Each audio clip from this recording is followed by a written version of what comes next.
Tips on applying for jobs.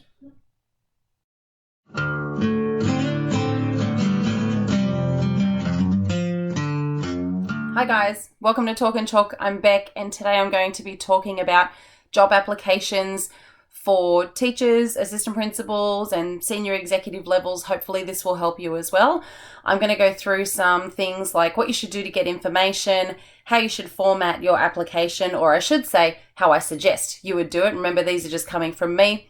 Anytime you put in a job application, it will be received differently from different panels and different principals and whoever's going through those as well. So keep in mind that any advice that I'm giving you today is just based on my experience, advice that's been given to me, and tips that I've come across when I've done professional development on CV writing.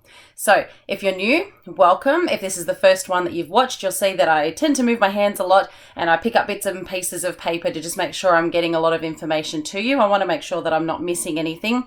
If I do miss anything though, pop it in the comments below, or if you follow any of my links in the description below to Twitter or Facebook or Pinterest or anything like that, I always respond to messages. So feel free to contact me anytime. When you are going through the job application process, I'm assuming it's because you've seen an advertisement of some kind, and it might be an expression of interest, or it could be formally advertised as a permanent position. Now, when I'm talking about these two, remember I'm in the public system. I'm with the New South Wales Department of Education, so the advice and experience I've got is based on that system. Hopefully, though, some of the tips that I've got in terms of actually writing it might be able to help you regardless of what system you're in. So stay tuned and see if anything helps you. So let's say you've seen the advertisement. What are you going to do next? Regardless of whether it's a temporary position, a permanent position, whether it's a teacher, an assistant principal, a deputy, or a principal, the very first thing you should be doing is reading through that criteria and making sure that applies to you. If there's a bunch of stuff in that criteria that you feel like you can't actually meet, you need to think about whether or not that's the right fit for you. I know that there's a lot of casuals and temporaries out there looking for permanency, but if you're going to rush into a position where you can't meet the criteria, it's a big waste of your time. You're just going to get a no based on the fact that you couldn't meet the criteria, especially if you knew you couldn't do that. There's no point wasting your time that way. You're better off dedicating yourself to those positions that you would be better off meeting that criteria. So once you've established that, yes, the criteria that's written down matches you, you feel like you could fit in that school, go to the school website. And this is again with the public system. All of our schools have websites. And if you go to the section that says Our School, and there's a little tab that'll come up underneath, you'll find the previous annual school reports, and you should see the school plans on there. They might be in different tabs on there, and it could still be in another one across the top that says school plan, but you need to go into that. Now, this is a really good time to be accessing this information because we're at the end of one of our school plan cycles. So some of those schools might have gone through external validation. They may have some documentation on the website about that process that they just went through and where staff are at in terms of all of their programs. And you need to make sure you read those completely. Yes, some of them are a 57-page document, the school plan, annual school reports. Read them. It has in there the language of the school, the priorities of the school, how the school is structured, what their kids look like, what their programs look like, what their teachers look like engaging with their students.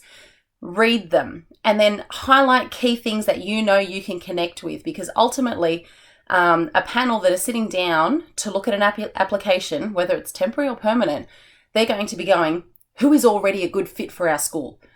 We're not going to go, that person has zero connectedness to our school, let's bring them in and then spend a bunch of money training them up. They're going to go, who would already be a good fit for us? Who would benefit our kids already? So you want to make that connection there. And sometimes it just means using the right language. So read those.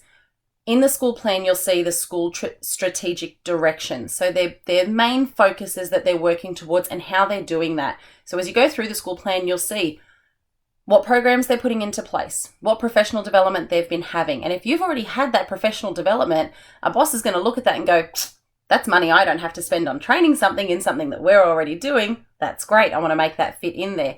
Even if you're not formally trained in it. If you've been in a classroom as a support teacher or something like that, where the other teacher has been training in it and you've been facilitating and supporting that teacher, put that in there.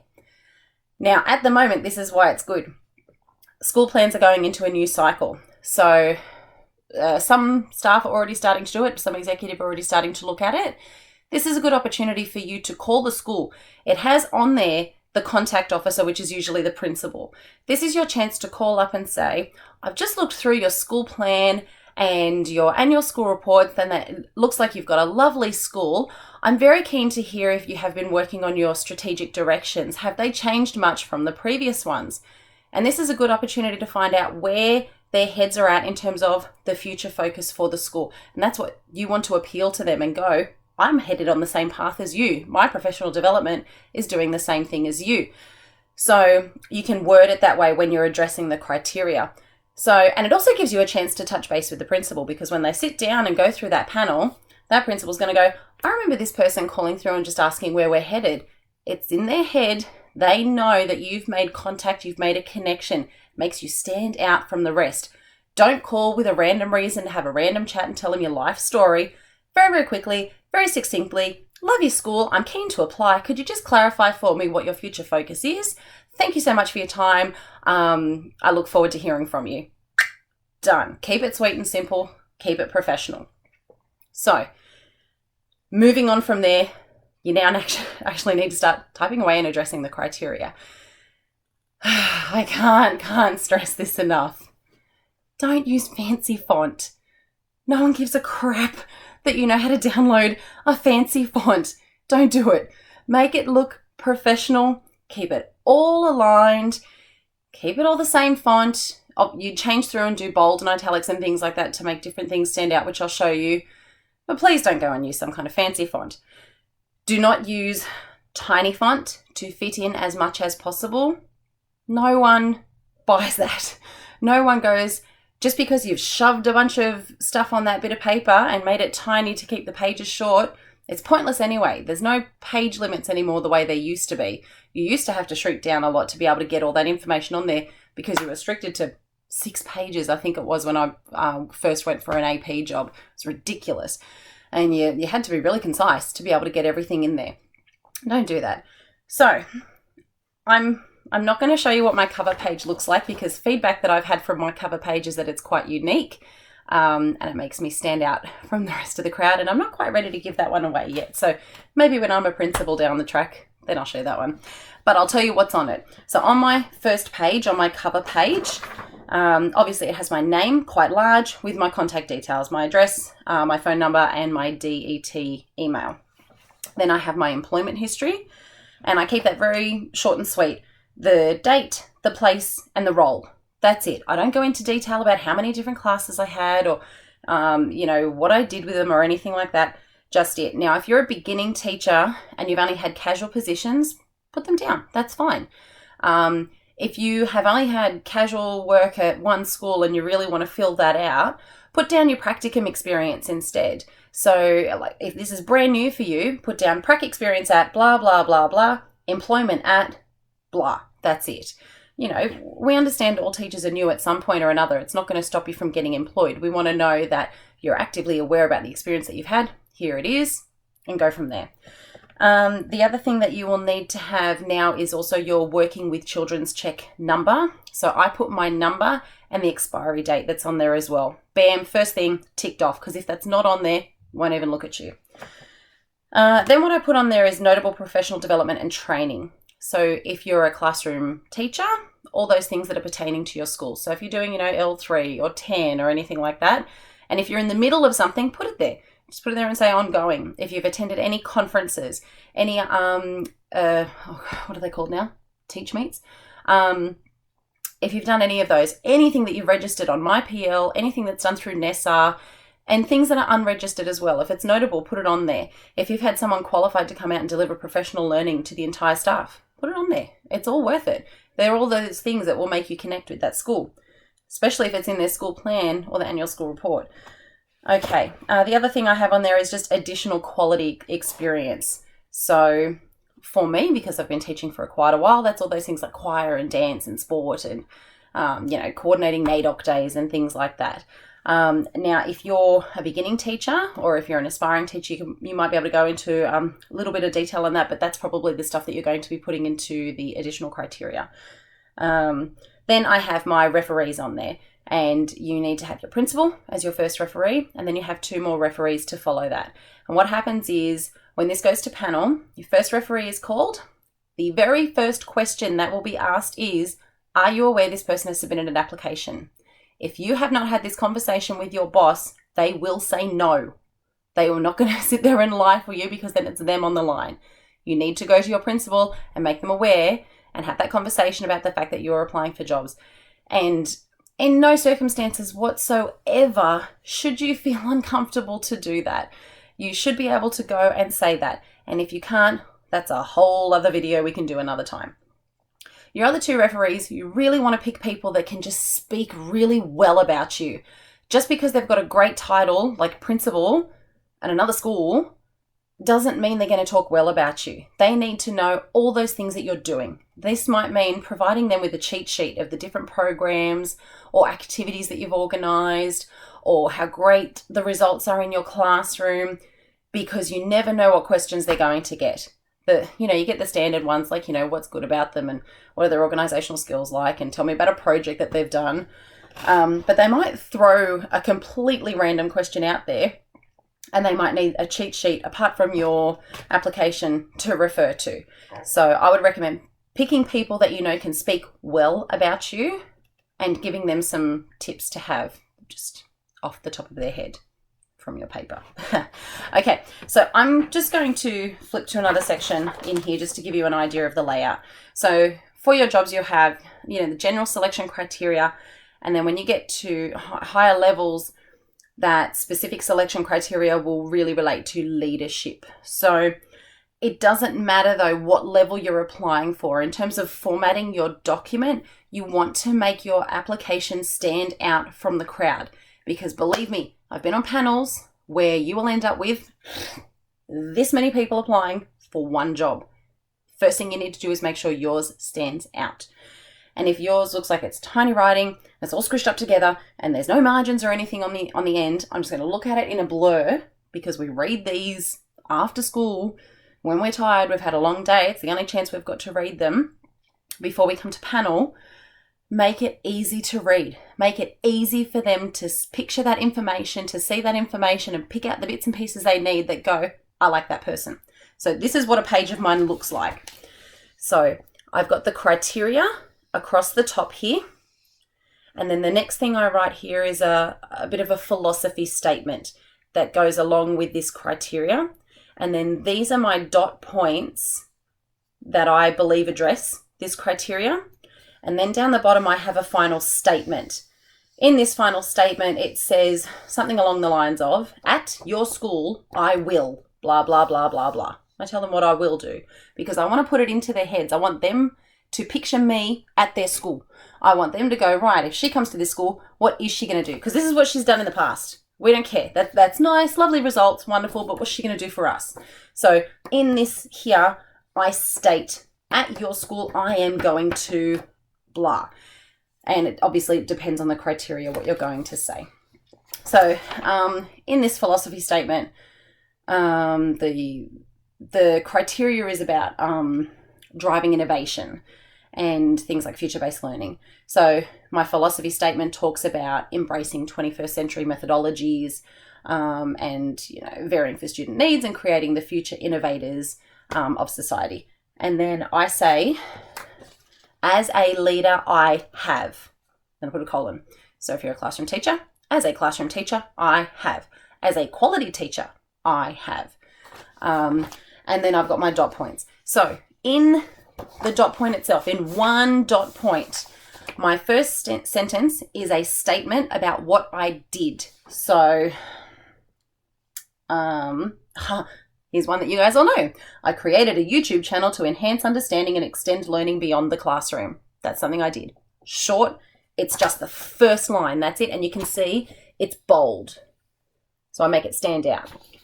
And you can see I've purposely kept those lines in there so they can see my statement. I've got a nice white border there so that it's not too cluttery for the eyes. And I've kept kept them spaced. So then I go to normal text, not bold, and talk about how I did that.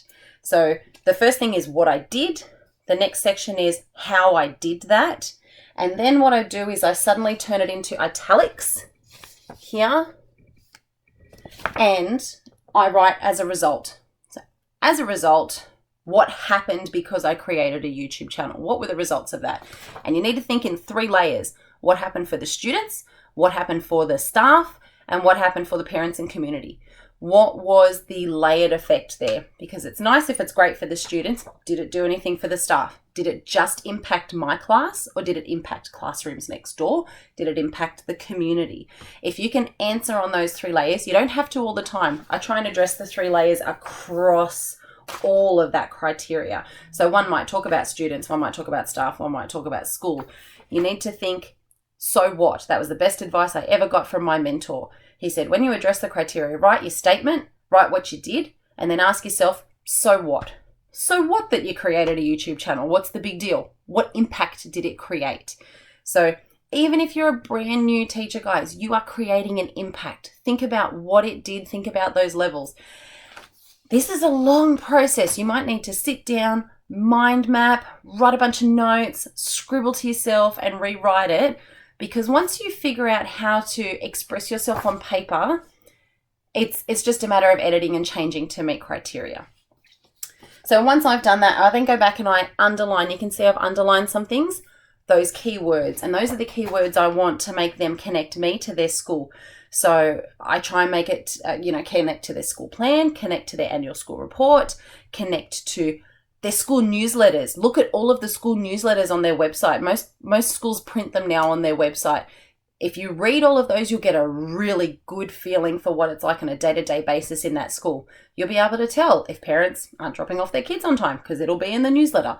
You'll be able to tell if kids aren't, bringing school hats to school because there'll be a reminder in the newsletter. You'll see what types of excursions they can do. And it really gets you a good understanding of what they're doing there. So immerse yourself in that information. And I know this time of year, there's a lot of jobs coming up. There's a lot of applications going out.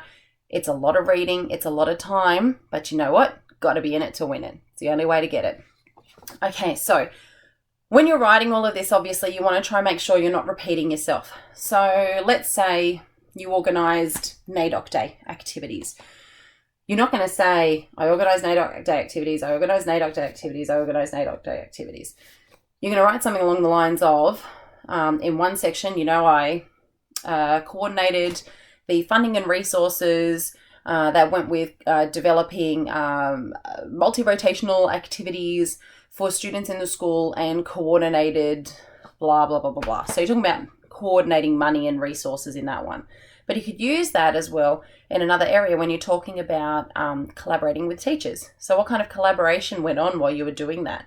That's the kind of experience that you can extend and show your interpersonal skills, communication skills. Even though it was one project, it wasn't just one thing you did. It wasn't just one day. It was, that 6 months or whatever it is leading up to it to be able to put it in there. But you've got to try not to make it sound repetitive. So get an online thesaurus, jump on there, type in words, change meanings. Don't use coordinated over and over and over again. It will just read repetitive. You want to make it kind of feel like it's a story that's growing as we go through. Oh, this person did wonderful things. Oh, and they did some more wonderful things, and they did some more wonderful things. It's not the same thing over and over again. When we're talking about curriculum and assessment, make sure you're keeping on top of the fact that there are changes that have been made over time.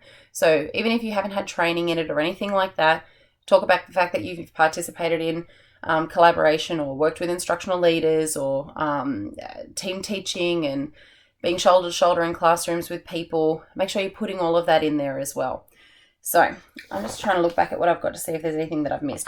There are formal example documents that we have in the department. So if I remember it when I'm uploading this, I'll put the link down below that you can click on and go straight to it. If you haven't seen it before, it's a good read. If I haven't put it in, comment and let me know down below that I haven't done that. So I'll make sure I link it for you guys. And remember that regardless of whether or not you get to interview or if your referees don't get called or anything like that, there's always the chance for feedback. Don't ever be afraid to ask for it. We know, I did the video on it. We know how effective feedback can be and how much it can help you grow. And feedback can be different from each panel. And that is how we know that schools are different, because of the way that they utilize this documentation when someone's applying for a job. Different language, different purposes, different fits. Ultimately, they want the right fit for their school. And that's what they need to be able to see when they pick up this paper.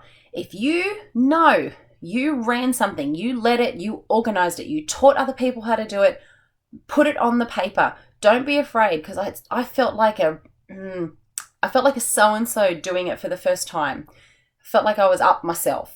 So I can't say that I ran the whole school thing and I got everyone to do it and it was just a wonderful day with wonderful results. It was. I had to make that written on paper. So the feedback I got was, look, we know you do these wonderful things, but, if we didn't know you, it doesn't show on the paper. It doesn't show through the communication skills that I had, or the interpersonal skills that I had, or the passion that I go with. I get lots of lovely feedback from you guys saying that I'm very passionate. Thanks. But I wasn't putting it on paper at first. I need to put it. If I'm passionate, say I'm passionate. When you go to, my Twitter and everything, I say I'm a proud public educator. And it's the way I introduce myself at conference. I am a proud public educator. And regardless of what system we're in, let people know you are proud of what you do, that you are passionate about what you do, that you innovate, that you inspire, and that you get good results. You can't just be willy-nilly about it on paper. You have to make sure that it comes across. And you don't just ask for feedback on your application, ask for feedback on your referees as well. Did my principal speak well about me? Could they answer all the questions? Same with my second referee. And if you get to interview or whatever, ask how your third referee did as well. Because if they're not representing you properly, get new ones. If your principal isn't aware of the things that you're doing, make them aware.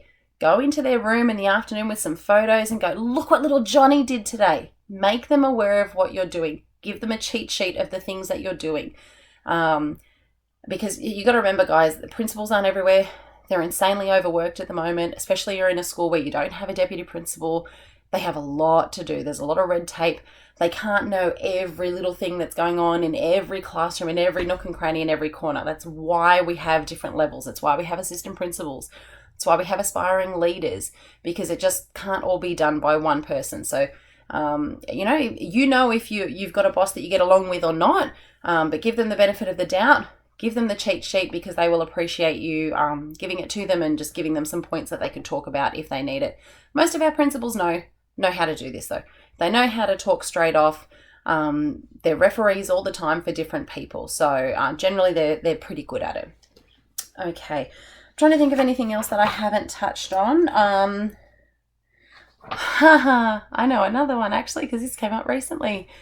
Check the name of the principal in the school that you're applying for, because I have been on panels before where it's quite obviously been copied and pasted from another school, which is fine. You shouldn't just be going for one job, especially if you're a temp and you're seeking permanency. You should be going for everything you think you could fit well into. But really reread your applications, because as soon as we see wrong school, it makes you feel like you didn't put in your best effort, like you didn't give 100% to that application. You actually gave that 100% to another application, and it's not a reason that you wouldn't get the job. If your application is still hot as, then you're in with a good shot. But it just gives you an uneasy feeling when that happens. It's not nice. Okay. When you do submit your application, you can put a cover letter in, and in that cover letter is usually, I try and picture myself talking to the panel. So, dear principal, whoever it is, use their first name, dear principal and panel members. I'm just trying to think if I've got one over here. Writing in response to your advertisement for classroom teacher of whatever school, or assistant principal of whatever school. I have many skills and qualities to offer. I'm just looking at one of my cover letters now, including all 15 years of dedicated teaching in teaching experience in public education. And then I've put the most beneficial qualities I will bring to the position include. And then I've put qualities I believe I have and that people have said I have that kind of didn't really work well on paper addressing criteria. So things that I wrote were a passionate and positive attitude that will surpass most others, a level of creativity that motivates teachers and executives to try new things, because none of my criteria in this one spoke about being creative. It spoke about being innovative, but we know those are two different things. So I wanted them to know I'm a creative person as well. The ability to thrive in difficult and challenging situations. So in here, I did talk about managing those difficult situations, and I spoke about having difficult conversations and things like that, but I didn't really talk about the fact that I thrive in those situations. I do really well. Having a well-balanced approach to different responsibilities in the school. And then I just do a little paragraph about, what I feel has been my best experience over the years. It's really short. Like, it's only that. That's all it is. It's really simple. No letterhead or anything like that. Because if you're doing this through the Teach New South Wales thing, it's just copied and pasted into a box. So there's no point going fancy and doing headers or anything like that. It's just copy and paste and put it in. And then you attach your application. Okay, I think I've covered everything that I wanted to say. If I haven't, like I said, please comment.